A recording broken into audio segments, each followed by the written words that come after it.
In the United States, frustration with the political paralysis over gun law reform has boiled over on the floor of the House of Representatives. A group of Democrat politicians are staging a sit-in, demanding new laws that would keep military-style weapons out of the hands of mass killers. It comes after the US Senate voted down 4 bills on new gun controls, introduced after 50 people were killed recently at an Orlando nightclub. Ann Barker reports. No bill! No bill! Rise up, Democrats. Rise up, Americans. It's one of the most extraordinary scenes in years in the US Congress. Democrats, including John B. Larson, defied a move to send the House of Representatives into recess and began an indefinite protest on the chamber floor, demanding the Republican-led Congress allow them a vote on gun law reform. We will occupy this floor. We will no longer be denied a right to vote. The protesters, led by Democrat John Lewis, a veteran civil rights campaigner, are refusing to leave the chamber until they secure a vote. For years, through several sessions of Congress, I wondered what would bring this body to take action, what would finally make Congress do what is right, what is just, what the people of this country have been demanding, and what is long overdue. We have lost hundreds and thousands of innocent people to gun violence. With the House cameras switched off after Republican Ted Poe called a recess, they've taken to social media to broadcast the protest live, tweeting pictures and streaming video on Periscope. And what has this body done? Mr. Speaker, nothing. Not one thing.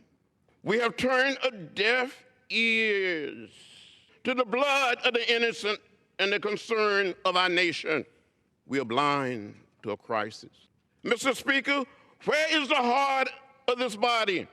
Where is our soul? As the hours dragged on, the number of Democrats on the floor of the chamber swelled to nearly 100, and they became more and more rowdy, at times chanting their demands for law reform, including a ban on guns for those already on the no-fly list. No fly, no buy, no buy. One Democrat, Debbie Wasserman-Schultz, said no American community is immune from the gun crisis. It is a crisis that tears apart the lives of so many Americans and touches every community. It is both public and private, in our homes and on our streets. But there was plenty of comedy. Rural Democrat Rick Nolan explained he was nearly 20 when he first ate roast beef because he grew up on ducks and game his family hunted. And he says American gun laws give better protection to ducks than to people. How many of you knew you can only have 3 shells in your gun when you're shooting ducks? All right, that's a fact.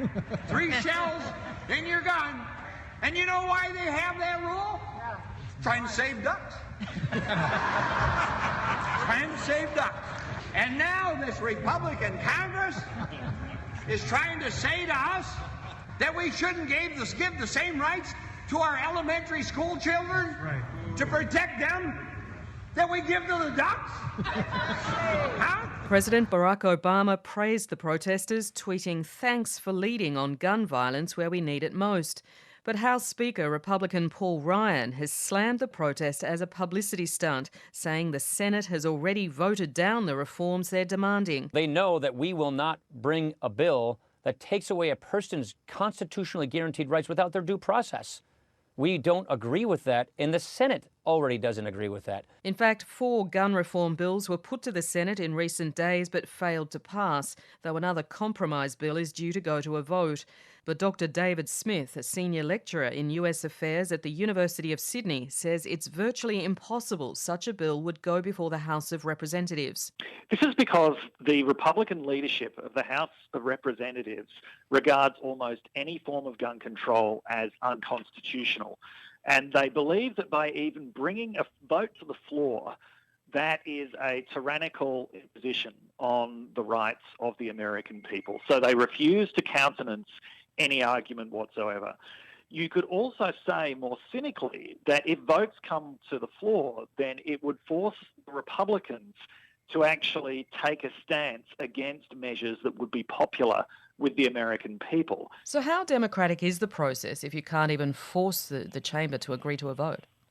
Well, this shows that whichever party is in power does have a huge amount of control over the political agenda. So, what are the chances of meaningful gun law reform in the near future in the US, do you think?